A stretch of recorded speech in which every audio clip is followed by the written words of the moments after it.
That's a little preview of the series that we're doing next week. And I know everybody heard that, and you're like, man, I am so informed about what next week's series is going to be.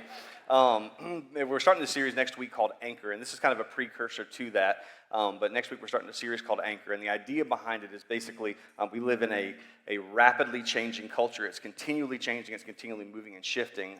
But one of the things that's interesting is the church is notoriously slow about how they represent God to a changing culture, right? Like, I don't know if you knew this, but at some point in Christendom, Christians decided when forks first became a real thing that they decided, honestly, let me preface this. I'm pretty sure this is true. Heard it in a religion class at Florida State, so 50-50 chance.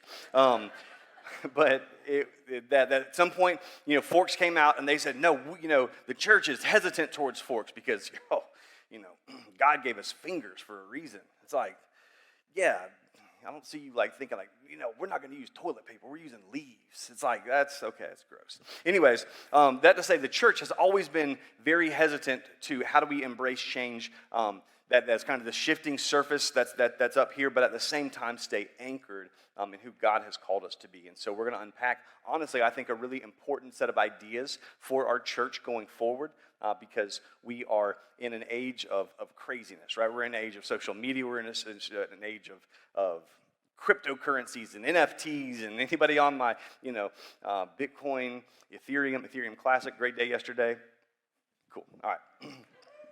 We'll do a financial series later, and we'll talk about investment. Anyways, I'm so glad that we're here today. This is wild, and I just want to tell you, for a couple minutes, I'm going to ramble, and the reason is because I haven't been on stage in 2 months. And so normally it's okay, what am I going to talk about this Sunday? And now I'm like, I have so many things to talk about. So pardon my therapy session for a second. But one, I want to say thanks to Dylan for reading my stats. I appreciate that. Just know that I was 236 this morning, which might not sound like a big deal, but anybody approaching 40, I'm 38. Anybody approaching 40 is like, don't rob me of my 4 pounds, big dog. So there's that. But the reason I'm excited about today, and the reason I'm excited to gather together in this kind of, an opportunity, and by the way, I appreciate you guys being accommodating and, pardon our dust type of stuff. This gives us an opportunity for us to launch this building, work out a bunch of the kinks, the wires, the issues, what's, the sound levels and all kinds of stuff like that. We're excited about the big grand opening next weekend, and we would say, we'd love for you to be back, obviously bring people and all that kind of jazz, but as we're talking today, I was thinking, what are we going to talk about? Because the truth is the story of our church has been a fairly uncommon one. It's been one that we started off as a Bible study in Frenchtown at a church that was predominantly made up of homeless folks on a Monday night.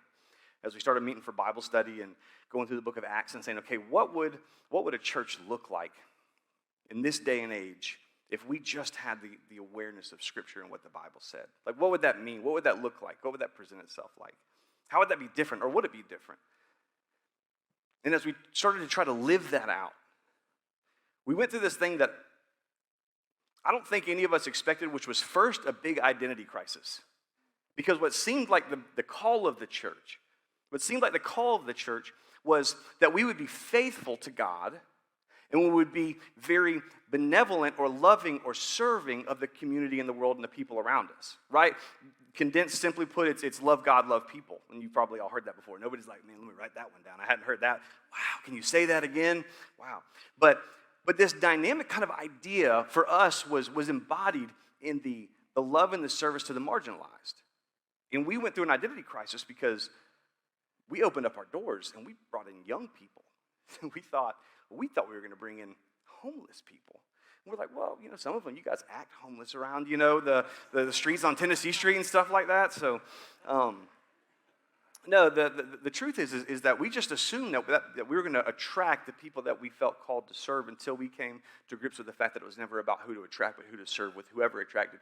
And let me tell you, about 2 years in, we went through what every church goes through, which is where all of a sudden we're starting to grow because we're confident in who we are, and then the rug gets pulled out from under us. We went into our first warehouse, and we thought that warehouse was incredible.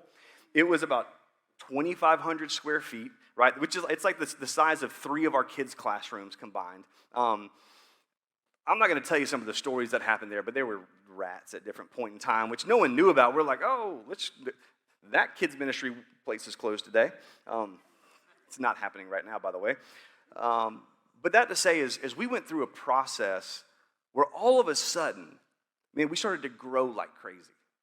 And it was somewhat unexpected because as we go into our first warehouse, we went from, 70 people at our first to 100 people to 200 people to 400 people to 500 people to kind of right before COVID hit, we were at the 700, 800 people mark. And it was just continually climbing and growing and climbing and growing. And right around that time, we realized something as a church that we kind of organizationally understood and knew and began to focus on, but we did not necessarily say it as an announcement because some things are better when they're ingrained in the culture, not pushed from stage, right? It's kind of the bubble up idea. And one of those things is we felt like we had done a wonderful job of reaching people and serving people. But people who didn't know Jesus would come to know Jesus. But we realized we need to really focus on helping people go from salvation to maturity.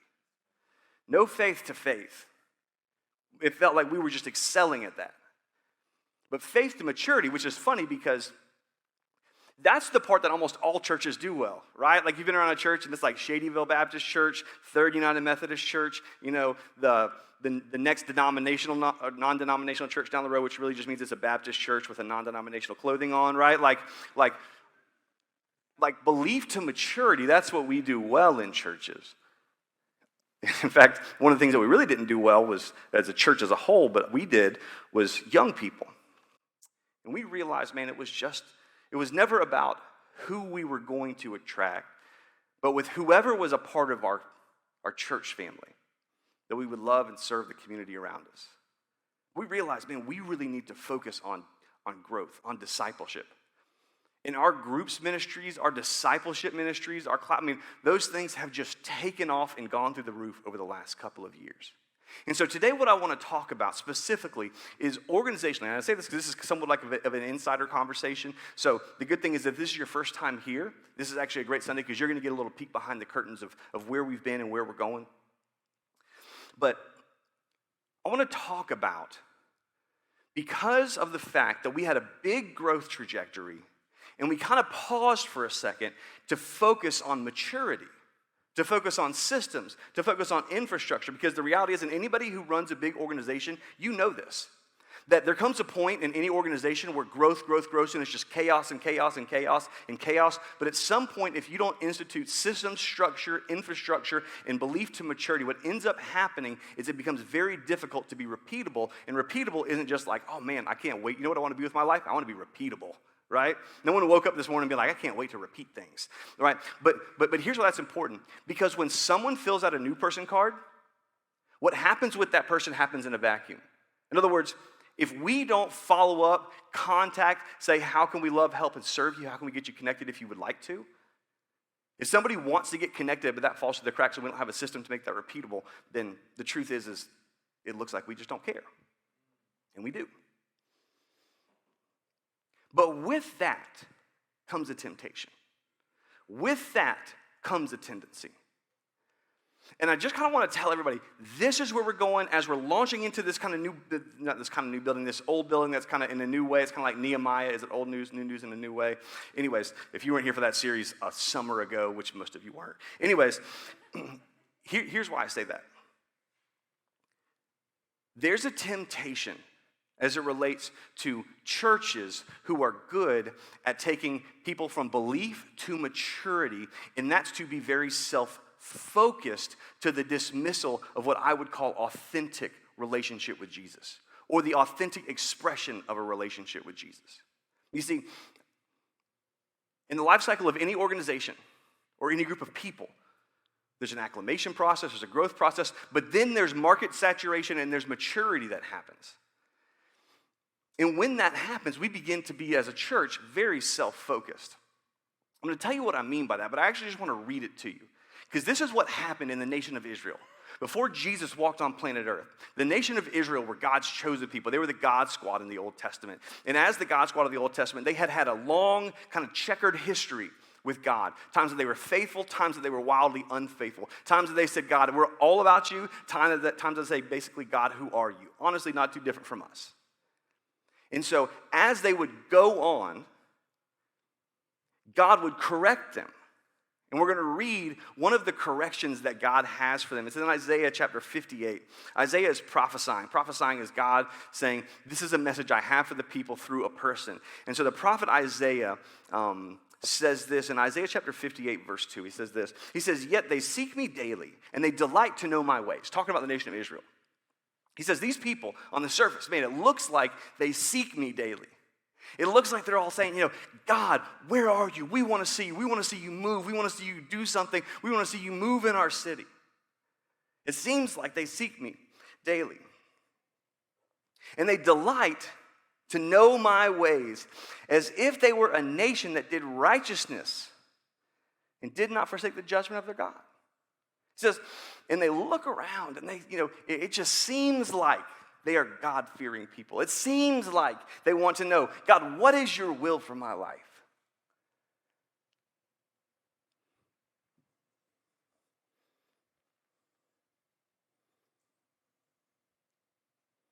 They ask of me righteous judgments, and they delight to draw near to God. But there's a problem in verse 3. Why have we fasted, and you see it not? We have humbled ourselves. This is them kind of talking to God. And you take no knowledge of it. Behold, in the day of your fast, you seek your own pleasure. He says, their prayer is, God, we want to know what you want. God, we want to know your will. God, we want you. We want to see this. We want to see you. And God said, but there's a problem. Because when you do that, when you're saying all that, and you fast and you pray and you fast and you pray, and you just kind of look around and you say, but the problem is I do all of this religious activity, but I just don't see God. Let's be honest. For some of us, that was our growing up in church. Just a tremendous amount of religious activity. But it seemed like in all the presence of the activity of the religious system, there was a total lack of the presence of God. And so you know about God, but you don't know God. You know of people who have talked about God, but you have not experienced God for yourself. Like I'm talking about just the incredible, overwhelming, redemptive power of God in your life. You see, this is the message of the gospel. It's that you and I innately are woefully sinful. I mean, terribly broken. And we all are. You want to know how I know you're broken? Because I am. And you listen to me talk, right? What does that say about you? Now, the funny thing is about that is that though we all know that, we try to present ourselves to God as saying, God, I'm good enough. God, I'm good enough. God, I'm good enough. Right, God, I attended. God, I don't know if you know this or not, God, but God, you're God, so I'm sure you know this. But last night, man, I was walking and I stepped on a Lego, and God, I didn't even cuss. God's like, wow, are you serious? Man, I didn't realize I was in the presence of a saint right now. So we try to present ourselves as holy to God. But the gospel says the opposite. What the message of Jesus, and if you haven't heard this, this is huge. What the message of Jesus says is simply this, is that we as people are broken and that God is holy. God is holier than anything we could ever imagine. He is the limitless, the ultimate, the incredible God. He is the infinite. As soon as the finite tries to conceptualize the infinite, they have just put boundaries on the infinite. And the only way that we can conceptualize is through our kind of anthropomorphic ways of us understanding God, because God is not human. Well, Jesus, but you know what I'm saying. But God in his holiness is unapproachable by us. Because of our sinfulness, because of our brokenness. And Jesus looked at us and said, the point isn't for you to prove your way to me. The point of this is that you would understand in your brokenness, I have made a way. The ultimate, unlimited, limitless God of the universe has died on the cross. That because of the separation from my sin to his holiness, Jesus provided forgiveness in the same way that if my son who's 4 and my daughter who's 6, if my son punches my daughter in the face, or more likely my daughter punches my son in the face, right? And mom's not home this weekend, so there's a good chance that's happened. Dad's like, all right, well, let's just see how this unfolds, Live with the consequences of your decision, big fella. So, right, like if that happens, and they have to apologize to one another because they have caused a rift, a relational fraction that has happened that they, need something to make up for that. The problem is there's no possible way in our sinfulness we can unsin ourselves to make it up to God for the level of sin that we've had in our lives. And we do it on purpose, right? If you're in college, you just call it spring break, right? Thirsty Thursdays or Freaky Friday. You know what I mean? Just like take your little, like, I don't know. I was going to say Monostat Mondays. That's not going to make the podcast. Anyway. See, Dylan said pray for him. He meant pray for Ben. But here's the reality. Here's the reality. We can't make it up to God, and we were never supposed to. In fact, the reason that we live for God as Christians isn't to make God happy with us. It's because through Jesus, God is happy with us. And the problem is in the church world, we get so focused on ourselves that we think we are the righteous ones. And you know what happens when we think we're the righteous ones? We treat people terribly. Somewhat unintentionally, but most times just categorically. This is what he said.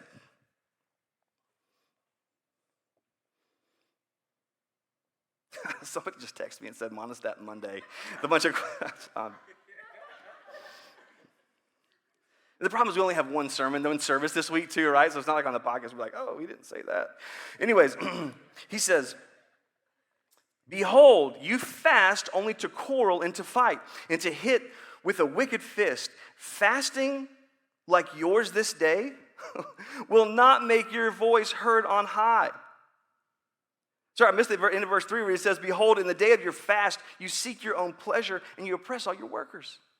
He says, man, you look at God like, man, God, we love you, God, we love you, God, we love you. And God says, okay, you can't look at me and say you love me and treat people terribly. You just simply can't. I'll tell you why in a second, but I want to keep reading what he says. He says, is such the fast that I chose a day for a person to humble himself? Is that all it's all about? Sunday. We just come to Sunday. Yeah, I'm going to church on Sunday. That's fine. Yeah, I'm going to church Sunday. We're going to praise. We're going to worship. I'm going to close my eyes. I'm going to bow my head and act humble for a day. He says, is that what God's called us to? Is it to bow his head like a reed and to spread sackcloth and ashes under him? He says, well, you call this a fast and a day acceptable to the Lord? Culturally, we don't really do that, right? Anybody's like, man, I just got done with some sackcloth and some ashes in the car. Glad we're talking about this. But the point is they put on a really good religious facade. They put on a really good facade that gave the appearance of deferential attitude and posture towards God. That God, we're going to defer to you. We want to honor you. But here's what he says. Is not this the fast that I choose? To loose the bonds of wickedness, to undo the straps of the yoke, and let the oppressed go free, and to break every yoke? Is it not to share your bread with the hungry and bring the homeless poor into your house, and when you see the naked, to cover them and to not hide yourself from your own flesh? He says, come on. Now, this is the kind of religion that God's talking about. It's that when you see people, when you see needs, you're a person that's selfless and you meet those needs. And the beauty of the gospel, because sometimes, to be honest, in the church world, when we go around meeting people's needs, what we really do is meeting our own need for superiority and the savior complex, right? But the beautiful thing about this is when we realize the holiness of God and the sinfulness of us, it's not me serving you from a place of superiority. It's one broken person telling another broken person, here's where we go to find bread. But the problem is we have these little loaves of bread. I'm like, no, I'm going to keep this bread for myself. I don't really want to share it. I'm busy. I've got stuff to do. I've got stuff going on. I get that. But he says, is that what it's about? It's just about a day? He said, it is not to share your bread with the hungry, to bring the homeless poor into your house, and when you see the naked, to cover him, and to hide yourself from your own flesh. This is why I'm tying this into evangelism, because this next verse, I think, this was one of the verses, this next section is one of the verses, or the section of verses, that was the most formative thing when we started this church. Because almost every church, especially today, almost every church is in this thing like, man, how do we get our message out there? How do we get our words out there? How do we get our thoughts out there? How do we get other people to believe what we believe, to think what we think? How do we basically outshine every church? I mean, look at the lights, they're cool. Which I do think they're cool because I hung most of them, okay? And look at the band, and look at the sermon, and all that stuff. Don't get me wrong. That stuff is wonderful. This whole building is wonderful. It's phenomenal. It's going to be a blessing to the community. But the reality is that as Isaiah is prophesying, he says there is a way to accomplish what you're trying to accomplish. There is a way for you to be a light. There is a way for you to be a city on a hill. There is a way for you to be this beacon and a shining light of hope in a world that is terribly broken. And that's not to say like, oh, the world is broken. No, we're broken. We get that, right? But we live in a world of suffering. We live in a world of chaos.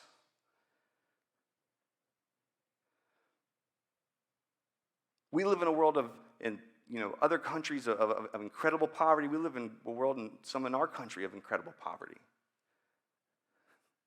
But even those of us who don't live in poverty, well, we just exchange that for anxiety. And we just exchange that for stress and mental health. And those things are wonderful. Don't hear me saying they're not, because my wife is a therapist and we would not be sleeping in the same room tonight if we didn't, right? But the reality is like, we all experience the consequence and the feels of the brokenness. That those things are important, but we have an opportunity to be a light to this world. And he says, and so this is how, in the light of this darkness, this is how you're going to do it.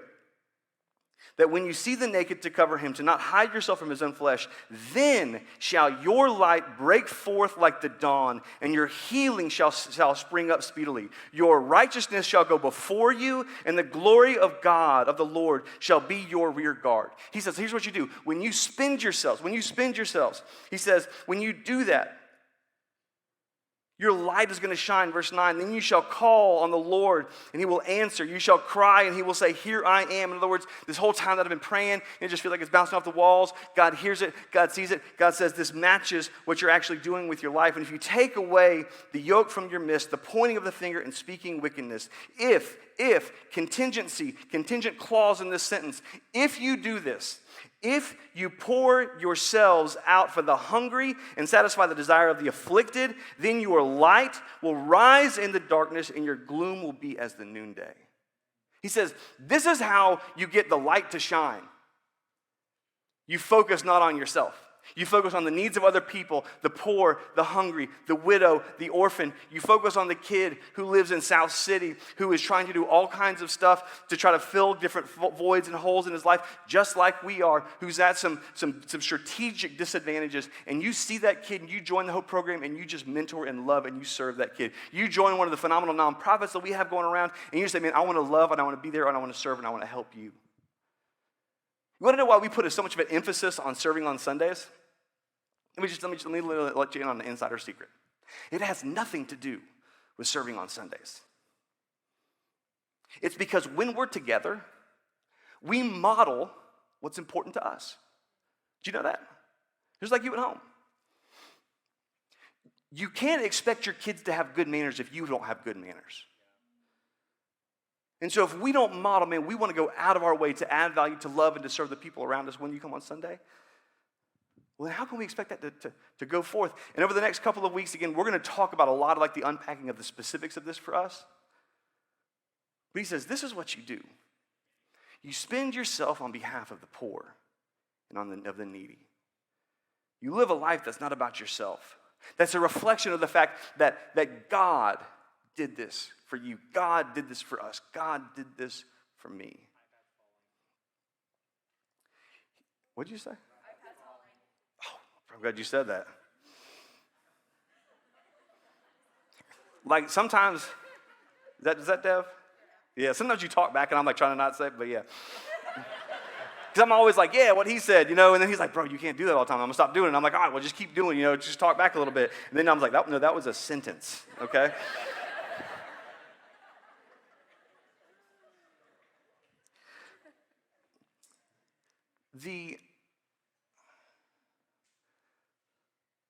We get to the heart of this.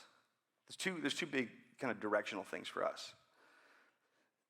Number one is this. We have focused on maturity. And we're going to continue to do that. We want to be the fullness of a church that has a passionate love for God, a passionate love for people. And we help people who don't know Jesus come to know Jesus. We help take them from belief to maturity, from non-belief to belief to maturity, and we love and we serve the people around us. But there is a temptation. There is a temptation to want to make it about our preference. Well, I don't like the music anymore. Well, I don't like the lights anymore. Well, I don't like, just the feel, and just kind of feels like a big church. I'm sorry we're reaching people. Should we stop? Right? Like, go therefore and make disciples of some nations until it gets uncomfortable. And then you should probably just chill out a little bit.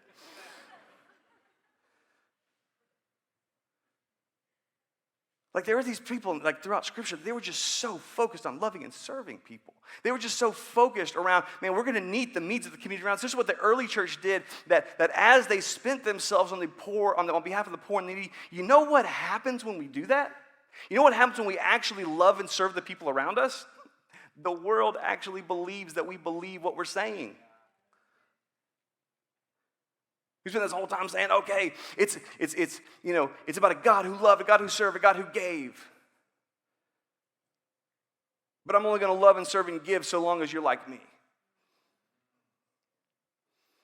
We're not going to bring up politics, but I just did. We live in a world that says, I'll serve you so far as your political affiliation aligns with mine. We have taken a 150-year-old institution and put it above a 2,000-year-old belief system and ideology and theology. Because it's not comfortable. We love to talk about get out of your comfort zone. Let me tell you this. This is, if there's a thing that I feel like God has put on my heart for this morning, this is it. It's that we're going to love and we're going to serve, and it's going to be wildly uncomfortable. When I was reading this and thinking about this, what Jesus said, so Jesus says this in Matthew chapter 5. He says that you are the light of the world.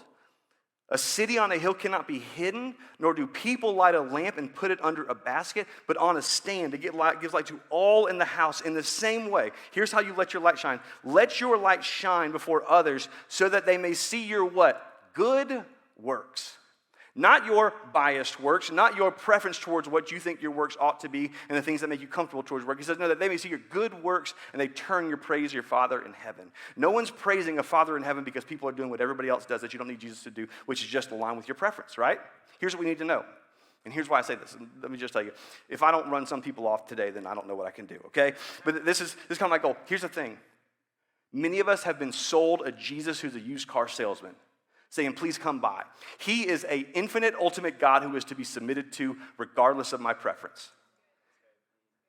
Now, if you're in here and you're not a Christian yet, and you're trying to still filter through all this stuff, then you should know that's the God that we serve. We serve the ultimate God who sustains all things by the power of his mighty word. We serve the ultimate God who within his word, within the palm of his hand, sustains everything that we know about everything, that in an instant could take my life, could take your life, and this isn't like a, where would you go if you died tonight, but it is the reality that we serve the ultimate, infinite God, the God who is a God who is in control, and a God who we shouldn't say, hey, you should just try a little Jesus. No, he's a God that when we understand that you are holy, you are righteous, you are pure, you are just, you are love, you are selfless, and you, the infinite God, came down to planet Earth to die for a sinner like me. And not just to die for a sinner like me, but to serve a sinner like me. As Jesus said it himself, the Son of Man did not come to be served, but to serve and to give his life as a ransom for many. That he is a God who is to be submitted to because he submissively served us first.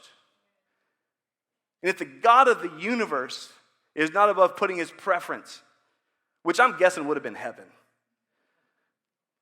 Right? Like, in Florida, the pool is nice. Some of you guys are from the beach, like Boca. Okay. We see you in your white Lexus. Right? This is our preference.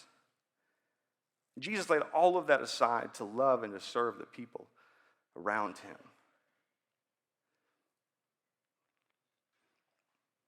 And we have a God. We have a God who does not ask us to do anything that he didn't do first. But we have a God who is to be submitted to and served. Let me tell you, the vision of our church is still the vision of our church that it started off with. That we would love God, passionately love God, that we would be bent on making disciples, helping people who don't have faith, and helping people who have faith to have a level of maturity or to continue to grow with Him in sanctification. And beyond that, to be the church that loves their neighbor as their self, whoever their neighbor is.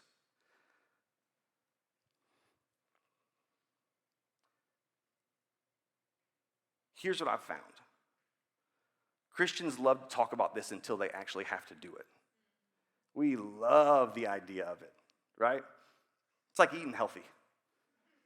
It's like, man, kale sounds good when you're not hungry. It's like, I'm gonna drink some water today, Got a little coffee in me. I'm going for a walk, I lost 7 pounds, by the way, since we started doing construction, just because I'm like, my body's like, oh, we've gotten used to a nice little sedentary lifestyle, Ben. Here's what happens when you move, right? Way too much self-disclosure. But isn't that true? Like, we love to talk about these things, but the doing of them is wildly uncomfortable. Let me tell you what we need you to do. In a few months, and I'm going to give you a lot of more details, we have spent time with people that are serving in the community and more of a small group, community group context. We're going to continue that. We're going to grow that. And we're going to relaunch a project, Tallahassee, that hopefully has the top down as we go from the bottom up type of mentality, because we want to love and we want to serve our community well. We need you to be a part of that. If you're an adult, and by an adult, I mean you're all an adults, but you know what I'm saying, like, you pay for yourself. Just kidding. No, well, I'm not, but I am. If you're like, I'm gonna say 28, 30 or over, we need you to serve. We need you to serve on Sundays. We need people to see that there are older people here. And we need younger people who love, and let me just tell you, and I say this every time, younger people, the primary thing that when I ask a group of people, what is one thing that you would change about our church, over and over the thing I hear is, we wish there were more older people that we could be mentored by. They don't want to be controlled, they want to be mentored. Learn from your experience. We need you to be visible. We need you to be around. We need you to serve. We need you to be involved. And so many of you are. We need you to continue to do that, if not do it more. Let me tell you this. We need a group, and a continual group of leaders, of community group leaders, of discipleship leaders, who are loving and who are serving the people who are on the front lines. And by the front lines, I mean, you are, to the people in your group, their primary first go-to for care when life erupts, for biblical direction when they don't know which way to turn, and for accountability when they've turned the wrong way. Let me just tell you specifically, men, we need you. We need, oh, good girl, yep, we know, we get it. Insider Sunday. Anyway, right, I mean, man, we need this. And I'm not talking about some kind of like macho, like, oh, I'm a dude. We need men who understand the gospel, understand, man, my job as a man is to love and to serve. My primary job as a husband is to love and to serve my wife and my family for their sanctification, not for my benefit. It's not make me a sandwich. It's let me do everything to love and to serve and to help and to put you first and your needs above of mine. You know my favorite? This is kind of a random thing. But again, I've been thinking for 2 months now, so welcome to church. One of my favorite stories is, or accounts is of, there was a boxer named Rocky Marciano.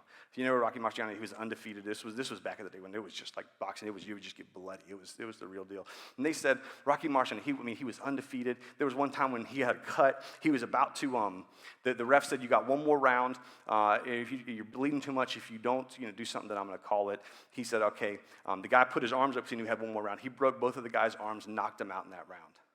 They said he had the softest handshake on planet Earth. But it was terrifying because he didn't have anything to prove. you knew he could kill you if he wanted. We need men who are winsome enough, confident enough to put themselves second, to serve the other men, the younger men who need an example of that. Because many of you were like many of us that did not have a great example of that as a father growing up. We had a dad, for sure, and he was awesome, did the best he could. But probably didn't love Jesus like he needed to. And we need you to be that. Women, to be honest, y'all kill it. Like, we need you guys to do something too, but if there's like a totem pole of like who does what, honestly, you guys are pretty good. And I don't just say that because I mean, y'all do awesome. Y'all join groups. Y'all talk about stuff. Which guys were like, talk about stuff. What are we talking about, right? Like, no. You join groups. You're in community with each other. You love and that you serve. And here's what we need you. We need you to do that, and we need you to continue to do that more and more and more and more and more. Because here's what I'm convinced of more than anything else. That as the women and the men and the people in the church of God actually live into this, actually spin themselves, put their preferences, put themselves aside and say, we serve a God who so loved us, he put heaven aside to come and find us when we were so not worthy of finding. It's not like he's like, oh man, that's as awesome, here's this treasure, let me go uncover this, like, because you guys are so cool and so interesting. He says, no, you guys are like grasshoppers, and he sits enthroned above the circles of the earth, and God of the universe sent his son to die for some grasshoppers. I love my son, and I would not spare a single grasshopper for my son. But God did.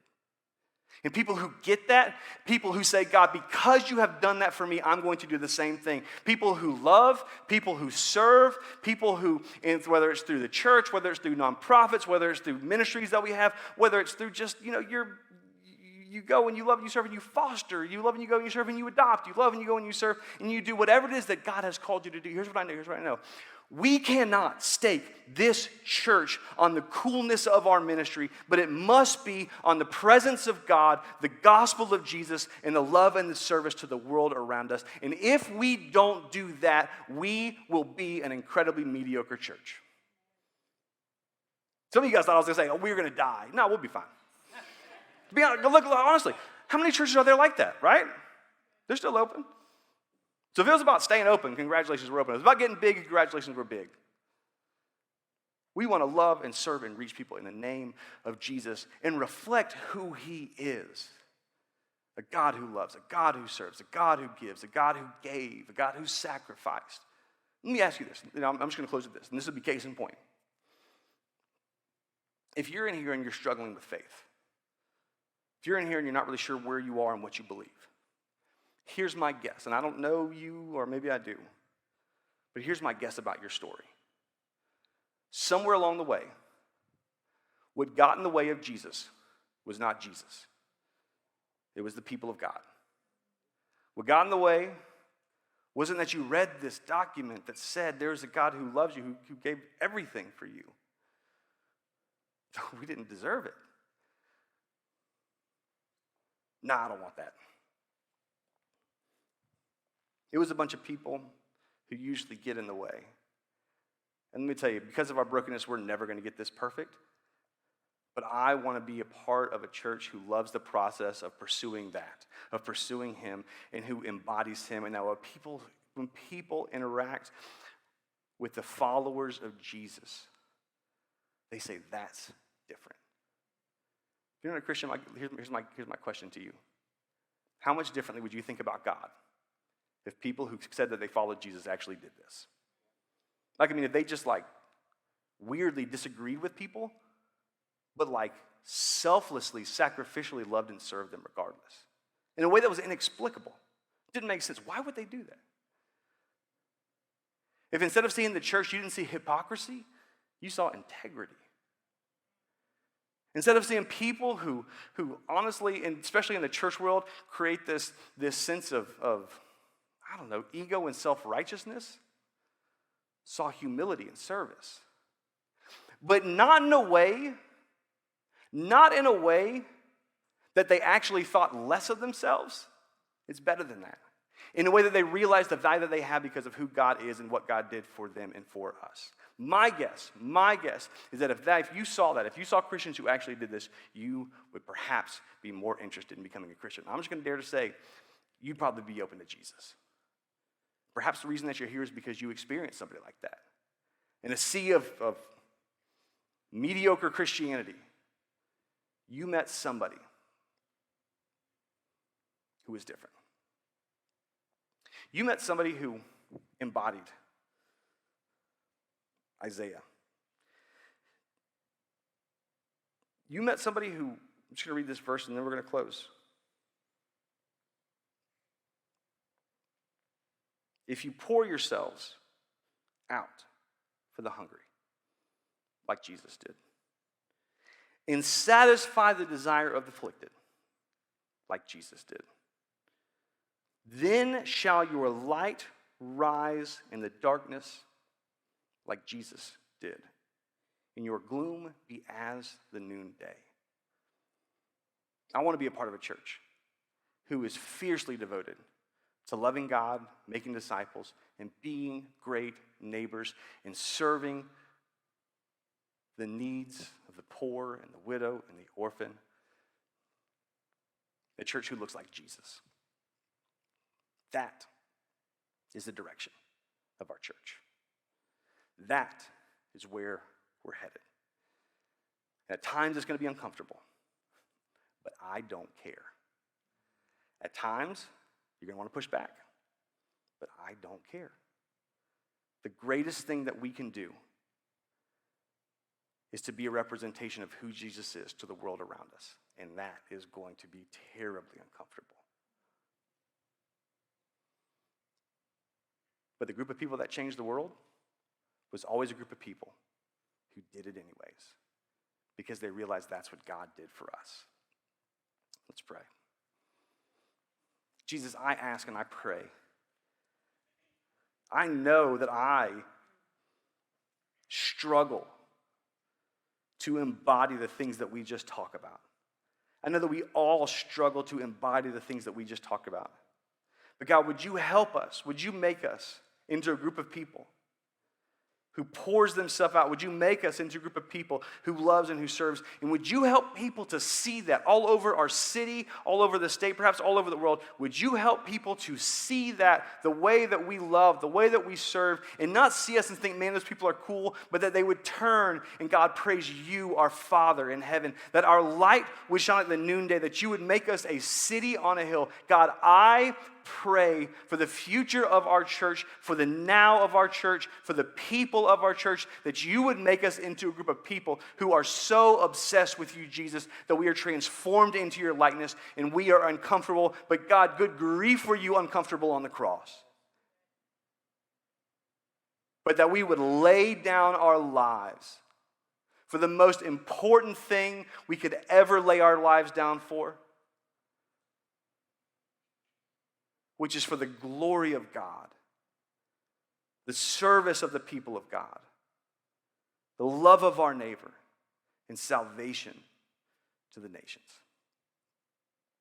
God, you are a God to not be sold, but a God who reigns supreme and is who is to be submitted to. So God, I pray in advance for the places of discomfort. I pray in advance for the places that we just don't know. The times and the areas, the times when we want to pull back and be selfish instead of selfless. God, would you give us the wisdom in those moments to see clearly how you, Jesus, would act, love, and respond. And as we do that, I pray that an entire generation of people would see you. That lives would be changed, families would be changed, kids would be changed, grandkids would be changed, and future generations would be changed. As we spend ourselves on behalf of the people that you, Jesus, spent yourself for. God, would you help us to be a light, to be a city on a hill, and that people would come to know you as they see you through us. It's in your name, Jesus, we pray. Amen.